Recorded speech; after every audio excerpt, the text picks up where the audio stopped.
진통을 겪었던 예산안 어제 여야 3당이 결국 합의는 했네요. 예, 어제 낮까지만 해도 상당히 시간이 지연되지 않을까 했는데 어제 오후에 아주 급속도로 긴박하게 돌아가면서 타협 합의문이 나왔습니다.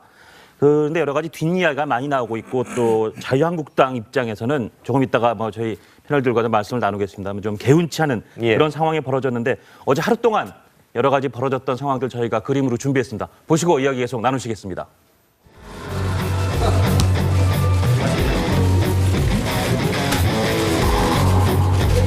아니 둘이서 할 얘기가 있고 또 자유한국당이랑 또 이야기할 얘기도 있고 이게 각 당하고 따로도 이야기하고 같이도 이야기하고 그런 쪽으로 찾아가는 거죠. 오늘 아침도 굶었잖아요.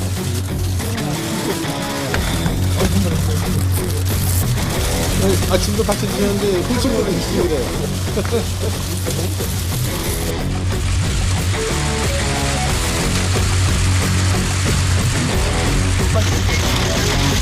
비약의 수다다리를 너무 올린 게 예산안을 논의하는데 선거구제를 논의했다는 것 자체가 저는 이해를 잘 못했고요. 네, 아침도 같이 드셨는데 초콜릿도 같이 드시죠. 나는 아침도 굶었는데 정우택 원내대표가 이렇게 표현을 했는데 어떻게 보면 민주당하고 국민의당 입장에서는 이런 것 저런 것 예산안에서 실속을 많이 챙겼는데 우리는 배고프다 이런 걸 좀 반어적으로 표현한 거 아닌가 하는 생각도 드는데 고 박사님은 어떻게 보셨습니까? 지금 이 예산안 문제는 이제 그 국회 선진화법과 연동돼서 이해를 해야 되는데요. 국회 선진화법에 따르면 어떤 당도 일방적으로 의안을 처리하기 어렵게 돼 있습니다. 그렇죠. 다만 이 예산만은 법적 시한이 정해져 있기 때문에 12월 2일이면 합의가 되건 안 되건 자동으로 본회의에 부의되게 돼 있습니다. 맞습니다. 법적으로 그렇게 정해져 있어요. 그러니까 이런 것이 사실은 예산안과 관련해서는 여당의 강력한 무기가 되는 거거든요. 그런데 이제 이번 경우에는 일방적으로 본회의에 부의를 해도 국민의당, 한국당이 반대표를 던져버리면은 정말 큰일 나는 상황이 되는 겁니다. 그렇죠. 그러니까 이제 정부안 자체가 없어지는 거죠. 그래서 다시 시작해야 되는 거거든요. 맞습니다. 그래서 민주당에서는 어쨌든 법적으로 강제 부의가 되게 돼 있으니 이걸 바탕으로 해서 국민의당만 잘 설득하면 본회의 강제 부의 시켜서 법적으로 자동 부의가 돼서 국민의당만 찬성을 해주면은 과반으로 예산안 처리가 되니까 그러니까 이 협상 전략에서 국민의당에 집중했던 것 같습니다. 그게 선거구제 개편하고 맞아 떨어진 거죠, 지금 그렇습니다. 상황이. 그러니까 국민의당 입장에서는 자기들이 캐스팅 보트를 쥐고 있는 게 확실해진 상황에서 예산안에 동의해 주는 대신에 자신들의 가장 중요한 현안인 선거구제 개편을 연계시켜서 처리하려고 했던 것 같고 이 부분에 대해서는 민주당 입장에서도 크게 나쁘지 않은 것이니까 그러니까 선거구제 개편에 대한 얘기는 좀 이따 득실은 다시 말씀드리겠습니다만 국민의당 입장에서는 그게 나쁘지 않은 거예요. 오히려 자기들한테 좀 더 좋다고 생각할 수 있는 거니까 그렇죠. 양당의 정치적 이해관계가 맞아떨어진 겁니다. 그래서 예산안 합의도 되고 이른바 이면에서 선거구제에 대한 공감대도 이룬 것 같아요. 그렇죠. 그러니까 이 과정에서 완전히 패싱당해버린 게 한국당이죠. 그러니까 정우택 대표의 저런 반응은 사실은 굉장히 자제한 반응이다. 덕담을 통해서 불편함을 표현한 정도로 자제한 반응이다. 이렇게 볼 수 있습니다. 나는 아침도 굶었다. 너희들은 참 많이 먹었다. 아침도 같이 하셨는데 이런 얘기까지 할 정도면은 뭔가 사실 속이 편한 것 같지는 않아요. 이 소장님은 어떻게 보셨습니까? 불편한 심기를 이제 은연중에 이제 하신 말씀이라고 이해를 하고 있는데요.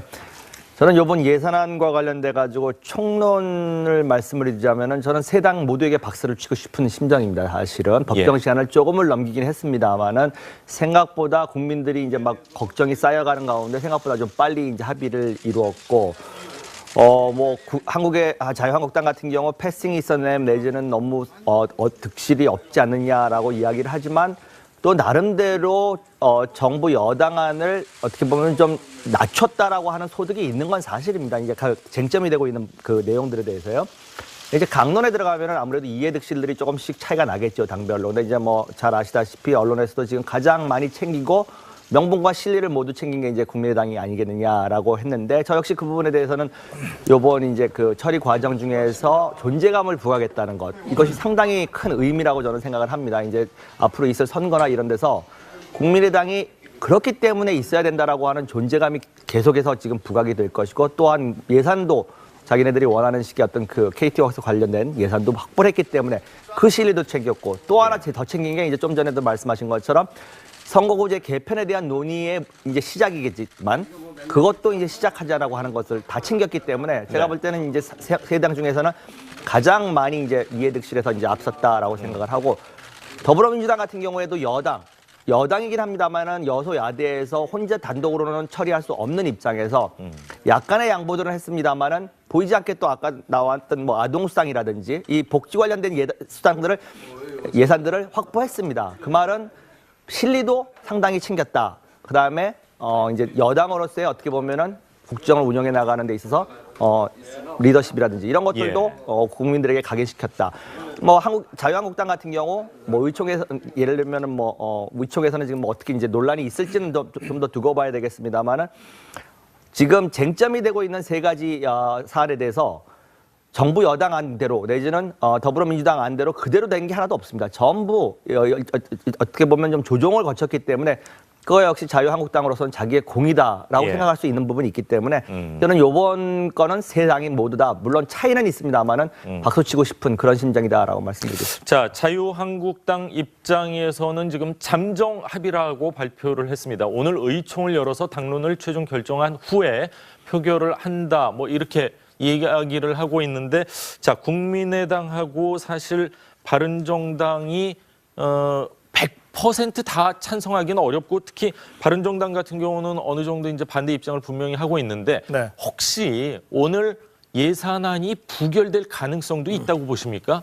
그 가능성은 없다고 보십니까? 글쎄요, 제가 생각할 때는 이제 더불어민주당 그 우원식 원내대표나 이런 분들이 이제 표단속을 시작을 하겠죠. 예.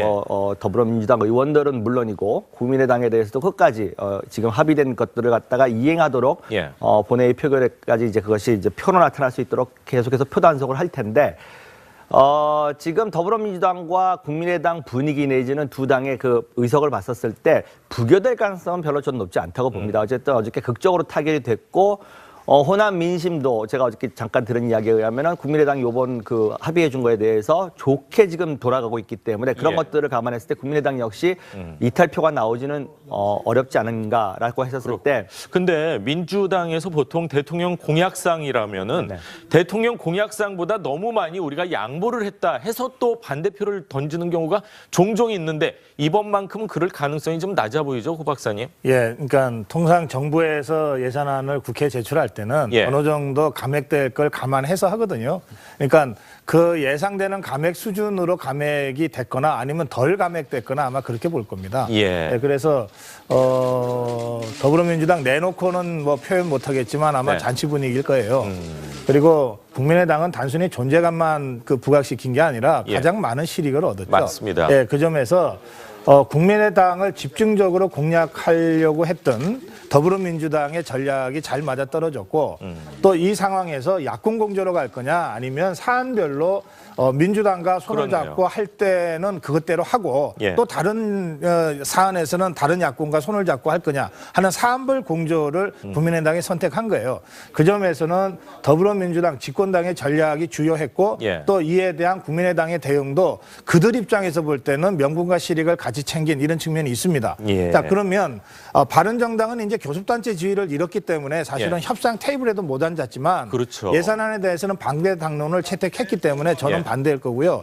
한국당은 사실은 어떻게 협상을 이렇게밖에 못했냐 하고 원내 지도부한테 비판하는 것이기 때문에 저는 반대가 될 겁니다. 그렇게 되면 아마 160표 정도가 나와서 예산안은 본회의가 처리가 될 거예요. 그런데 이제 이 점에서 이 대목에서 한 가지만 꼭 짚어본다면 이런 식의 그 사안별 그 이 분리 대응. 말하자면 예상 경우에는 한국당과 바른정당을 배제하고 국민의당하고만 어떻게 하면서 풀어가는 이런 식의 사안별 분리 대응 전략이 앞으로도 계속 먹힐 거냐?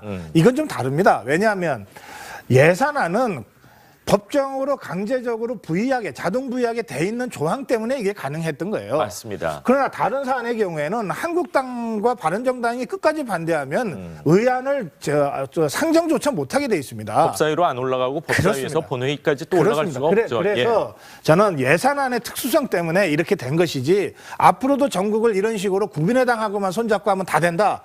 이거 이렇게 생각하면 민주당과 문재인 정부가 큰 코 다칠 거다 이렇게 생각하고 그렇군요. 또 한국당 입장에서 볼 때는 왜 진작에 야3당 공조를 좀 더 튼튼하게 못했는가라고 하는 자기 반성이 필요해요. 홍준표 대표 체제가 출범한 후에 문재인 정부와 한국당, 문재인 대통령과 홍준표 대표라고 하는 양강으로 자꾸 전국을 운영하려고 했잖아요. 그렇죠. 그러다 보니까 바른정당이나 국민의당은 찾아가지도 않고 만나지도 않고 홀대한 계속 경향이 있습니다. 무시해버렸잖아요. 네. 그 결과가 이번 예산안 심의에서 한국당의 패싱으로 나타난 겁니다. 그러니까 그 책임을 정우택 원내대표한테 묻겠다고 하는 건 이건 영 번지수가 잘못된 거죠. 예, 그렇군요. 자, 정말 원내 교섭단체 원내 교섭단체라는 게 얼마나 실감할 수 있냐면 저희가 오프닝에서도 얘기했지만 어제 여야 3당이 합의를 했습니다. 국민의당은 포함이 됐지만 바른정당은 지금 제외된 거 아닙니까? 자, 국민의당 얘기를 좀 해보겠습니다. 실익을 많이 챙겼네요. 네, 방금 말씀 나왔던 것처럼 소선거구제에서는 국민의당 지금 지지율과 지금 여러 가지 여건으로 상당히 당선 가능성이 좀 부족한 상황에서 중대선거구 논의 물꼬를 텄다는 게 큰 실익이고요. 그렇죠. 또 더 큰 실익, 그야말로 실익이라는 표현에 맞는 호남 고속철도의 무한공항 경유. 이게 엄청난 예산에 들어가는 그 사업인데 이거를 덜컥 합의해 줬습니다. 이 관련된 지역구가 다 국민의당 의원들이기 때문에 국민의당 입장에서는 이게 굉장히 큰 선물이 되거든요. 그러니까 이 선물을 받았기 때문에 국민의당 입장에서는 이 예산안에 합의할 수 있었는데 사실 지금 저희가 정치 각 정당별의 얘기를 했지만 이번 이번 예산안 타협이 갖고 있는 문제점 제가 간단히 좀 짚고 싶습니다. 일단 중앙일보가 일면톱으로 결국 부자 증세로 뽑았는데요. 물론 돈 많은 사람한테 세금 좀 더 거두면 어떠냐라고 생각하실 분 많겠지만 그러나 부자 증세가 갖고 있는 부작용은 또 한 번 생각해볼 여지들이 있습니다. 소득세율을 42%로 3억 넘는 사람에 대해서 그렇죠. 그러면 이것저것 합치면 이제 절반 이상 세금 내는 상황이 생기는 거고요. 지금도 절반쯤 내는데 더 큰 문제는 법인세를 물론 그 대상을 좀 줄이긴 했지만 최고 세율 25%로 늘렸는데 지금 미국, 일본, 오늘 보니까 다 낮춘다는 영국, 프랑스 전 세계가 대부분의 국가들이 기업에게 소득세를 조금 덜 걷어서 기업의 활력을 더 높여서 법인세를 좀 낮춰주는 그게 지금 세계적인 추세입니다. 우리만 지금 어떻게 보면 주요국에서 역방향으로 가면서 기업을 옥죄는 건데 이게 과연 기업 경쟁력, 우리 경제한테 도움이 될 것이냐, 부작용이 심각하지 않을 것이냐 그런 우려 나오고 있고 공무원 증원도 사실은 한 12,000명 더불어민주당 하려고 했지만 9,475명 증원이면 아까 고 박사님 말씀처럼 원래 생각했던 데서 조금 깎였을 망정 받을 수 있는 여러 가지 공무원 증원의 숫자는 더불어민주당이 거의 챙기지 않았나 그런 분석이 나올 수 있습니다. 자, 국민의당 입장에서는 내년도 예산에 한해서만큼은 정말 많은 실익을 챙기지 않았나 하는 생각인데 하지만 국민의당 내부를 들여다보면요 또 꼭 좋은 것만은 아닌 것 같습니다. 어제 취임 100일을 맞은 안철수 대표가 또 한 번 3자 구조를 강조하면서 바른정당과의 통합을 시사했는데 호남계 반발이 점점 거세지지 않을까 하는 생각인데 어떻게 보십니까? 예산에서는 호남 쪽 몫으로 많이 이제 실익을 챙겼지만 당의 역학 구도나 이런 면에서는 안철수 대표가 원하는 방향으로만 가지는 않을 것 같습니다. 지금 국민의당 같은 경우에는 이제 예산안과 별도로 예산안이 이렇게 쉽게 된 이유 중에 하나가 지금 국민의당이 겪고 있는 내용들도 하나의 요인이 됐다라고 분석하시는 분들도 있습니다. 왜냐하면은 지금 내용을 심하게 겪다 보니까 예산안을 빨리 처리해야만 또 이제 거기에 집중할 수 있는 그런 상황이기 때문에 이제 그런 요인들도 작용했다라고 말씀하시는 분들도 있고. 지금 안철수 대표와 호남 중지들 간의 지금 어떻게 보면 스탠스의 차이는 앞으로 가면 갈수록 계속 벌어졌지 저는 좁혀지지는 않을 거라고 봅니다. 왜냐하면은 지금 안철수 대표에게는 어떻게 보면은 내년에 있을 지방선거라고 하는 것이 자기의 정치적 존재감이라든지 당의 리더십을 부각할 수 있고 다시 한번 대권 주자로서의 입장을 견고하게 할 수 있는 기회인데 그것이 지금 상황에서 녹록지 않기 때문에 여러 가지 지금 전략적인 변화를 가져오려고 하는 시도를 하고 있는데 비해 아무래도 호남에 기반을 두고 있는 호남 중진들은 그랬을 경우에 자기들 기반 자체가 흔들릴 수 있고 이제 총선을 목적으로 뒀을 때 그 자리마저도 뺏길 수 있다라고 하는 위기감 때문에 서로가 목표하고 있는 지향점 자체가 지금 다른 상황에서 이것이 쉽게 봉합된다거나 내지는 어떻게 보면은 넘어간다거나 그냥 유야무야 되기는 좀 힘든 상황이 아닌가라고 저는 보고 있습니다. 근데 선거구제가 만약 중대선거구제로 개편이 된다면은 국민의당에 있는 호남 의원들이 구태여 민주당으로 갈 이유는 없지 그렇죠. 않습니까? 굉장히 중요한 포인트입니다. 예. 안철수 대표의 기자회견에 상당한 자신감을 느끼게 되는 게 그 대목과 연관돼 있습니다. 뭐냐면 지금 이제 소선거구제를 중대선거구제로 바꾸면 호남에서는 더불어민주당과 국민의당이 동반 당선될 가능성이 높아지고요. 그렇죠. 그다음에 영남 지역에서는 지금 민주당의 지지율이 영남에서도 상당히 높게 나오는 걸 그렇죠. 감안하면 한국당과 더불어민주당의 동반 당선을 어느 정도 예상해 볼 수 있어요. 뭐 수도권은 아마 3자가 공이 당선시키는 이런 경우가 되겠죠. 이렇게 되면 지금 더불어민주당의 호남 지역 국회의원들은 다음 총선 때문에 여러 가지를 생각하게 되는데 중대선거구제로 선거구제가 개편되면 굳이 민주당으로 들어가서 선거를 치러야 될 이유가 없어지는 거죠. 반면에 안철수 대표가 어제도 강조했습니다만 3축으로 가자. 하자면 민주당과 한국당과 그다음에 제3지대의 국민의당과 뭐 바른정당과 그 밖의 세력들이 연대하는 이런 중립지대 또는 중도파로 가자 그래도 이 중대선거구제로 전환하면 이 중도파의 생존 가능성이 확 높아지죠. 그렇죠. 그 점에서 이 예산안 합의와 선거구제 개편이 같이 논의가 됐다는 것은 예산안 합의를 통해서 예컨대 무한 경유하는 KTX를 통해서 호남 지역 의원들한테 실익을 주면서 중대선거구제 개편이라고 하는 훨씬 더 큰 정치적 이익 이것은 안철수 대표가 챙긴 겁니다.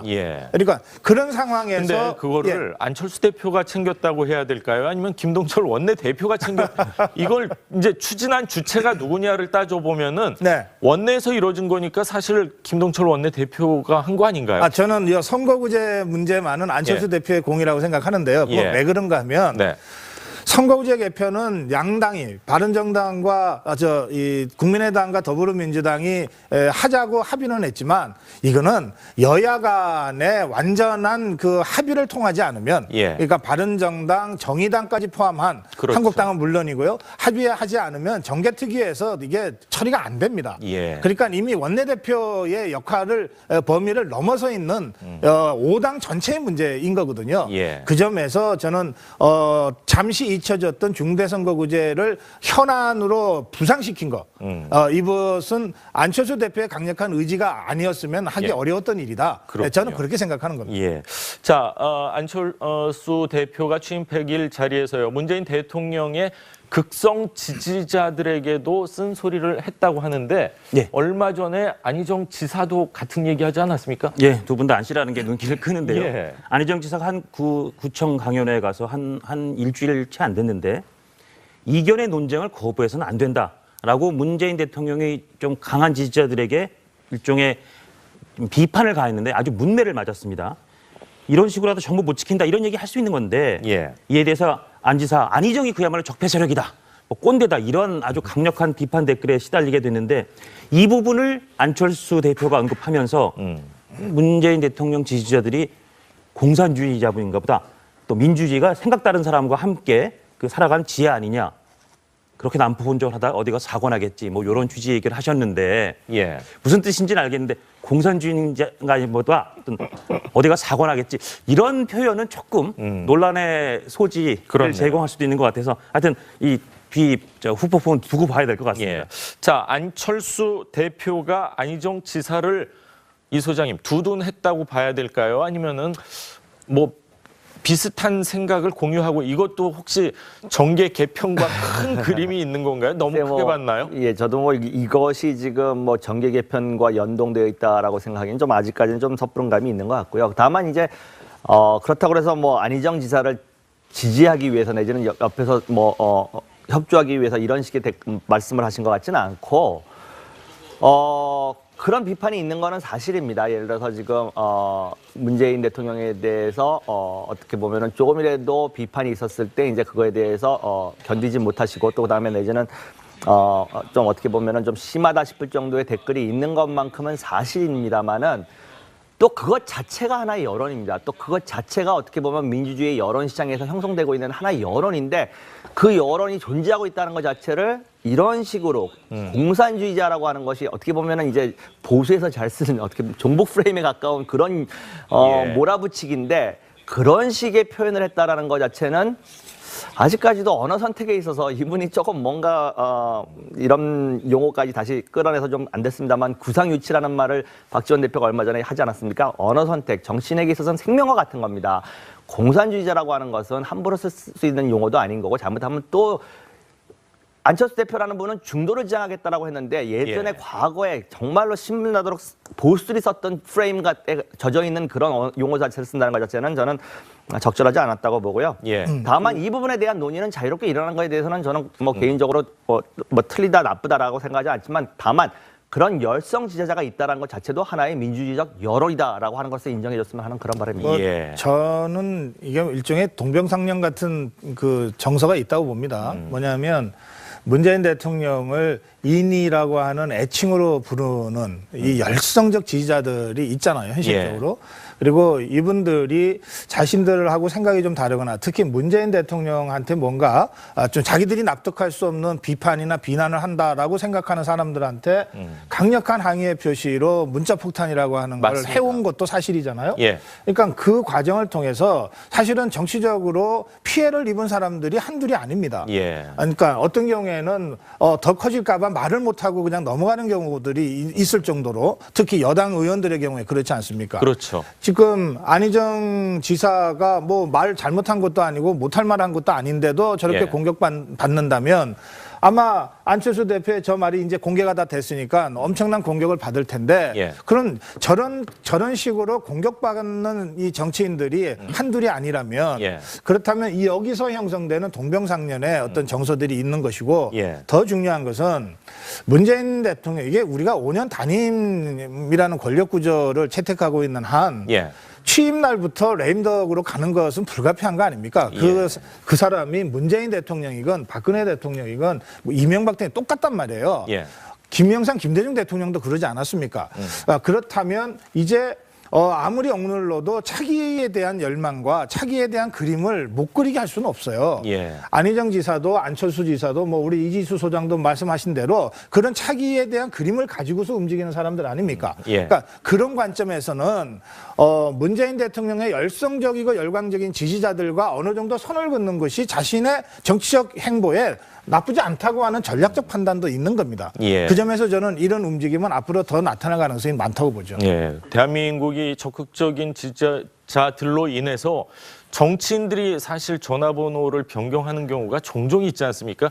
어떻게 보면은 뭐 민주주의 한 방편일 수도 있지만 대한민국의 또 아픔이 아닐까 하는 생각도 드는데 자, 다음 민주당 얘기 마지막으로 좀 하겠습니다.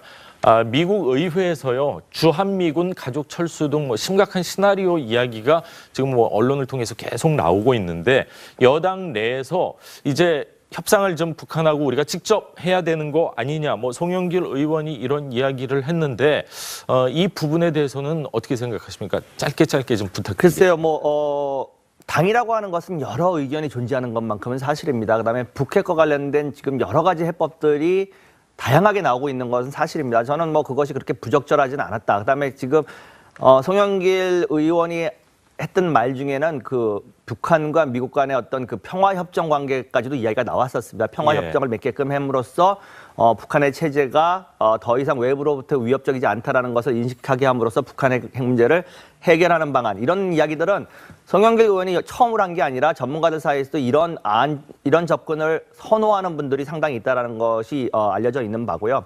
또 우상호 의원도 한마디 했습니다. 뭐 지금 뭐 해상봉쇄에 대한 위험성이라든지 이런 부분들을 이야기했지만 정당이라고 하는 것은 어떤 문제가 생겼을 때 정말로 의원들마다 내지는 뭐 원외 지역위원장들까지 다양한 의견들이 있고 그것들이 수렴되는 과정 속에서 정부는 정책을 펴는 것이지 그것 하나하나가 뭐 문제가 있다 없다라고 평가하고 싶지는 않은 상황입니다. 예. 그 지금 뭐 전쟁 중에도 대화는 있는 거니까요. 그렇죠. 그래서 대화 얘기를 하는 것 자체가 잘못됐다고 얘기할 필요는 없습니다. 예. 다만 대화에는 늘 조건이 따라가는 거 아닙니까? 예. 미국도 대화를 거부하는 건 아니에요. 그러나 미국의 조건은 뭐냐? 북한이 핵 폐기 쪽으로 방향을 확실히 한다면 대화하겠다는 거예요. 그렇죠. 북한도 대화하겠다는 거예요. 인정해주면 북한의 하겠다. 대화 조건은 인정한다면 하겠다는 거예요. 예. 그렇죠? 예. 그래서 이 대목에서 우리는 핵 폐기를 조건으로 한 대화를 하자고 그동안 촉구해 온 겁니다. 중국은 핵 폐기가 아니라 핵 동결 정도를 목표로 해서 대화하자고 하고 있는 거예요. 여기서 우리가 섣부르게 이런 그 외교적 또는 국제정치적 맥락을 잘 모르거나 예. 또는 무시하고 그냥 대화를 얘기하면 미국과 우리 정부가 그동안 견지해온 핵폐기를 전제로 한 대화가 아니라 맞습니다. 현상 동결, 핵 동결 현 수준에서의 중단을 목표로 하는 중국식의 쌍중단 대화라는 전략으로 또 북한식의 전략으로 말려 들어갈 수가 있습니다. 그 의도와 관계없이. 그 점에서 저는 뭐 이 정치인들이 무슨 얘기들 못 하겠습니까만 적어도 핵 문제 군사적 위기와 관련된 대화 부분은 예. 우리 정부와 미국의 고도의 전략적 판단이 필요한 영역의 맞습니다. 얘기이기 때문에 예. 함부로 얘기할 일은 아닌 것 같다. 조금 이런 대목에 있어서는 정말 여권 의원이라면 특히 정부와 또는 안보 관계자들과의 충분한 내부 수기와 협의를 거쳐서 그렇죠. 한마디라도 하는 것이 필요하다. 그렇게 생각합니다. 맞습니다. 자, 여러 가지 보도를 봤을 때 한반도 안보 상황은 확실히 위중한 상황인 것 같습니다. 자, 오늘 2018년도 예산안이 국회에서 처리될 예정인데 계속되는 속보는 잠시 후에 전해드리도록 하겠습니다. 자, 오늘 함께해 주신 여러분 감사합니다. 고맙습니다. 예산안과 관련해서는 여당의 강력한 무기가 되는 거거든요. 그런데 이제 이번 경우에는 일방적으로 본회의에 부의를 해도 예. 국민의당, 한국당이 반대표를 던져버리면은 정말 큰일 나는 상황이 되는 겁니다. 그렇죠. 그러니까 이제 정부안 자체가 없어지는 거죠. 없어지는 거죠. 그래서 예. 다시 시작해야 되는 거거든요. 맞습니다. 그래서 민주당에서는 어쨌든 법적으로 강제 부의가 되게 돼 있으니 이걸 바탕으로 해서 국민의당만 잘 설득하면 본회의 강제 부의 시켜서 법적으로 자동 부의가 돼서 국민의당만 찬성을 해주면은 과반으로 예산안 처리가 되니까 그러니까 이 협상 전략에서 국민의당에 집중했던 것 같습니다. 그게 선거구제 개편하고 그러니까. 맞아 떨어진 거죠. 지금 그렇습니다. 상황이. 그러니까 국민의당 입장에서는 자기들이 캐스팅 보트를 쥐고 있는 게 확실해진 상황에서 예. 예산안에 동의해 주는 대신에 자신들의 가장 중요한 현안인 선거구제 개편을 연계시켜서 처리하려고 했던 것 같고 예. 이 부분에 대해서는 민주당 입장에서도 크게 나쁘지 않은 것이니까 그러니까 선거구제 개편에 대한 얘기는 좀 이따 뭐 득실은 다시 말씀드리겠습니다만 국민의당 입장에서는 뭐 그게 나쁘지 않은 거예요. 오히려 자기들한테 좀 더 좋다고 생각할 수 있는 거니까 그렇죠. 양당의 정치적 이해관계가 맞아떨어진 겁니다. 그래서 예산안 합의도 되고 이른바 이면에서 선거구제에 대한 공감대도 이룬 것 같아요. 그렇죠. 그러니까 이 과정에서 완전히 패싱 당해버린 게 한국당이죠. 예, 그러니까 정우택 대표의 저런 반응은 예. 사실은 굉장히 자제한 반응이다. 예, 덕담을 통해서 불편함을 표현한 정도로 자제한 반응이다. 이렇게 볼 수 있습니다. 나는 아침도 굶었다. 너희들은 참 많이 먹었다. 뭐 아침도 같이 하셨는데 뭐 이런 얘기까지 할 그러니까요. 정도면은 뭔가 사실 속이 편한 것 같지는 않아요. 뭐 이 소장님은 어떻게 뭐 보셨습니까? 불편한 심기를 이제 은연중에 이제 하신 말씀이라고 뭐 이해를 하고 있는데요. 저는 이번 예산안과 관련돼 가지고 총론을 말씀을 드리자면은 저는 세 당 모두에게 박수를 치고 싶은 심정입니다. 사실은 법정 시한을 조금을 넘기긴 했습니다만은 생각보다 국민들이 이제 막 걱정이 쌓여가는 가운데 생각보다 좀 빨리 이제 합의를 이루어. 당이 선택한 거예요. 그 점에서는 더불어민주당 집권당의 전략이 주요했고 또 이에 대한 국민의당의 대응도 그들 입장에서 볼 때는 명분과 실익을 같이 챙긴 이런 측면이 있습니다. 자, 그러면 바른정당은 이제 교섭단체 지위를 잃었기 때문에 사실은 협상 테이블에도 못 앉았지만 그렇죠. 예산안에 대해서는 반대 당론을 채택했기 때문에 저는 반대일 거고요. 네. 한국당은 사실은 어떻게 협상을 이렇게밖에 못했냐 하고 원내 지도부한테 비판하는 것이기 때문에 저는 반대가 될 겁니다. 그렇게 되면 아마 160표 정도가 나와서 예산안은 본회의가 처리가 될 거예요. 그런데 이제 이 점에서 이 대목에서 한 가지만 꼭 짚어본다면 이런 식의 그 사안별 그 이 분리 대응. 예. 말하자면 예상 경우에는 한국당과 바른정당을 배제하고 국민의당하고만 그렇죠. 어떻게 하면서 풀어가는 예. 이런 식의 사안별 분리 대응 전략이 앞으로도 계속 먹힐 거냐? 이건 좀 다릅니다. 왜냐하면 예산안은 법정으로 강제적으로 부의하게 자동 부의하게 돼 있는 조항 때문에 이게 가능했던 거예요. 맞습니다. 그러나 다른 사안의 경우에는 한국당과 바른정당이 끝까지 반대하면 의안을 상정조차 못하게 돼 있습니다. 법사위로 안 올라가고 법사위에서 그렇습니다. 본회의까지 또 올라갈 수가 없죠. 그래서 저는 예산안의 특수성 때문에 이렇게 된 것이지 앞으로도 전국을 이런 식으로 국민의당하고만 손잡고 하면 다 된다. 예. 이거 이렇게 생각하면 민주당과 문재인 정부가 큰 코 다칠 거다 이렇게 생각하고 그렇군요. 또 한국당 입장에서 볼 때는 왜 진작에 야 3당 공조를 좀 더 튼튼하게 못했는가라고 예. 하는 자기 반성이 필요해요. 홍준표 대표 체제가 출범한 후에 문재인 정부와 한국당, 문재인 대통령과 홍준표 대표라고 하는 양강으로 자꾸 전국을 운영하려고 했잖아요. 그렇죠. 그러다 보니까 바른정당이나 국민의당은 찾아가지도 않고 만나지도 않고 홀대한 계속 경향이 있습니다. 예. 무시해버렸잖아요. 네. 그 결과가 이번 예산안 심의에서 한국당의 패싱으로 나타난 겁니다. 예. 그러니까 그 책임을 정우택 원내대표한테 묻겠다고 하는 건 이건 영 번지수가 잘못된 거죠. 예, 그렇고 함정 합의라고 발표를 했습니다. 오늘 의총을 열어서 당론을 최종 결정한 후에 표결을 한다. 뭐 이렇게 이야기를 하고 있는데, 자, 국민의당하고 사실 바른정당이 100% 다 찬성하기는 어렵고, 특히 바른정당 같은 경우는 어느 정도 이제 반대 입장을 분명히 하고 있는데, 네. 혹시 오늘 예산안이 부결될 가능성도 있다고 보십니까? 그 가능성은 없다고 보십니까? 글쎄요, 제가 생각할 때는 이제 더불어민주당 그 우원식 원내대표나 이런 분들이 이제 표단속을 시작을 하겠죠. 예. 더불어민주당 의원들은 물론이고 국민의당에 대해서도 끝까지 지금 합의된 것들을 갖다가 이행하도록 예. 본회의 표결까지 이제 그것이 이제 표로 나타날 수 있도록 계속해서 표단속을 할 텐데. 지금 더불어민주당과 국민의당 분위기 내지는 두 당의 그 의석을 봤었을 때 부결될 가능성은 별로 저는 높지 않다고 봅니다. 어쨌든 어저께 극적으로 타결이 됐고, 호남 민심도 제가 어저께 잠깐 들은 이야기에 의하면은 국민의당이 이번 그 합의해 준 거에 대해서 좋게 지금 돌아가고 있기 때문에 그런 예. 것들을 감안했을 때 국민의당 역시 이탈표가 나오지는 어렵지 않은가라고 했었을 때. 근데 민주당에서 보통 대통령 공약상이라면은 네. 대통령 공약상보다 너무 많이 우리가 양보를 했다 해서 또 반대표를 던지는 경우가 종종 있는데 이번만큼은 그럴 가능성이 좀 낮아 보이죠, 고 박사님? 예, 그러니까 통상 정부에서 예산안을 국회에 제출할 때는 예. 어느 정도 감액될 걸 감안해서 하거든요. 그러니까 그 예상되는 감액 수준으로 감액이 됐거나 아니면 덜 감액됐거나 아마 그렇게 볼 겁니다. 예. 그래서 더불어민주당 내놓고는 뭐 표현 못하겠지만 아마 네. 잔치 분위기일 거예요. 그리고 국민의당은 단순히 존재감만 그 부각시킨 게 아니라 예. 가장 많은 실익을 얻었죠. 맞습니다. 예, 그 점에서 국민의당을 집중적으로 공략하려고 했던 더불어민주당의 전략이 잘 맞아떨어졌고 또 이 상황에서 약공 공조로 갈 거냐 아니면 사안별로 민주당과 손을 그렇네요. 잡고 할 때는 그것대로 하고 예. 또 다른 사안에서는 다른 약공과 손을 잡고 할 거냐 하는 사안별 공조를 국민의당 진통을 겪었던 예산안 어제 여야 3당이 결국 합의는 했네요. 예, 어제 낮까지만 해도 상당히 시간이 지연되지 않을까 했는데 어제 오후에 아주 급속도로 긴박하게 돌아가면서 예. 타협 합의문이 나왔습니다. 그런데 여러 가지 뒷이야기가 많이 나오고 있고 또 자유한국당 입장에서는 조금 이따가 뭐 저희 패널들과도 말씀을 나누겠습니다만 좀 개운치 않은 예. 그런 상황이 벌어졌는데 어제 하루 동안 여러 가지 벌어졌던 상황들 저희가 그림으로 준비했습니다. 보시고 이야기 계속 나누시겠습니다.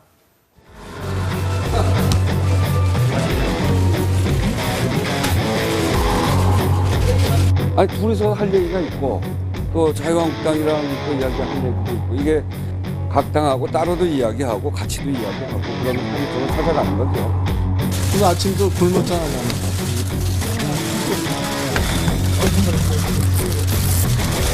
아침도 같이 드셨는데 훔치고는 드시고 그래요.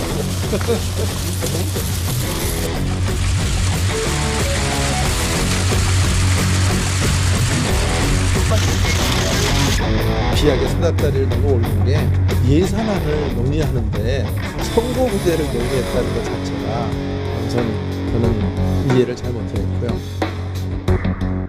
네, 아침도 같이 드셨는데 초콜릿도 같이 드시죠. 나는 아침도 굶었는데 정우택 원내대표가 이렇게 표현을 했는데 어떻게 보면 민주당하고 국민의당 입장에서는 이런 것 저런 것 예산안에서 실속을 많이 챙겼는데 우리는 배고프다 이런 걸 좀 반어적으로 표현한 거 아닌가 하는 생각도 드는데 고 박사님은 어떻게 보셨습니까? 지금 이 예산안 문제는 이제 그 국회 선진화법과 연동돼서 이해를 해야 되는데요. 예. 국회 선진화법에 따르면 어떤 당도 예.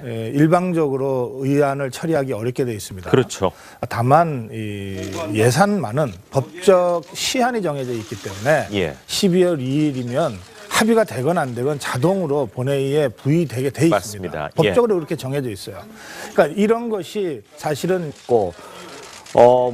한국의 자유한국당 같은 경우 패싱 이선냄 내지는 너무 득실이 없지 않느냐라고 이야기를 하지만 또 나름대로 정부 여당안을 어떻게 보면 좀 낮췄다라고 하는 소득이 있는 건 사실입니다. 이제 쟁점이 되고 있는 그 내용들에 대해서요. 이제 강론에 들어가면은 아무래도 이해득실들이 조금씩 차이가 나겠죠, 당별로. 근데 이제 뭐 잘 아시다시피 언론에서도 지금 가장 많이 챙기고 명분과 실리를 모두 챙긴 게 이제 국민의당이 아니겠느냐라고 했는데 저 역시 그 부분에 대해서는 요번 이제 그 처리 과정 중에서 존재감을 부각했다는 것 이것이 상당히 큰 의미라고 저는 생각을 합니다. 이제 앞으로 있을 선거나 이런 데서 국민의당이 그렇기 때문에 있어야 된다라고 하는 존재감이 계속해서 지금 부각이 될 것이고 또한 예산도 자기네들이 원하는 식의 어떤 그 KTX 관련된 예산도 확보를 했기 때문에 그 실리도 챙겼고 또 하나 더 챙긴 게 이제 좀 전에도 말씀하신 것처럼 선거구제 개편에 대한 논의의 이제 시작이겠지만 그것도 이제 시작하자라고 하는 것을 다 챙겼기 때문에 제가 볼 때는 이제 세 당 중에서는 가장 많이 이제 이해득실에서 이제 앞섰다라고 생각을 하고 더불어민주당 같은 경우에도 여당이긴 합니다만은 여소야대에서 혼자 단독으로는 처리할 수 없는 입장에서 약간의 양보들은 했습니다만은 보이지 않게 또 아까 나왔던 뭐 아동수당이라든지 이 복지 관련된 예산들을 확보했습니다. 그 말은 실리도 상당히 챙겼다. 그 다음에 이제 여당으로서의 어떻게 보면은 국정을 운영해 나가는 데 있어서 리더십이라든지 이런 것들도 국민들에게 각인시켰다. 뭐 자유한국당 같은 경우 뭐 의총에서 예를 들면은 의총에서는 지금 뭐 어떻게 이제 논란이 있을지는 좀 더 두고 봐야 되겠습니다만은 지금 쟁점이 되고 있는 세 가지 사안에 대해서 정부 여당 안대로 내지는 더불어민주당 안대로 그대로 된 게 하나도 없습니다. 전부 어떻게 보면 좀 조정을 거쳤기 때문에 그거 역시 자유한국당으로서는 자기의 공이다라고 생각할 수 있는 부분이 있기 때문에 저는 이번 거는 세 당이 모두 다 물론 차이는 있습니다만은 박수치고 싶은 그런 심정이다라고 말씀드리겠습니다. 자, 자유한국당 입장에서는 지금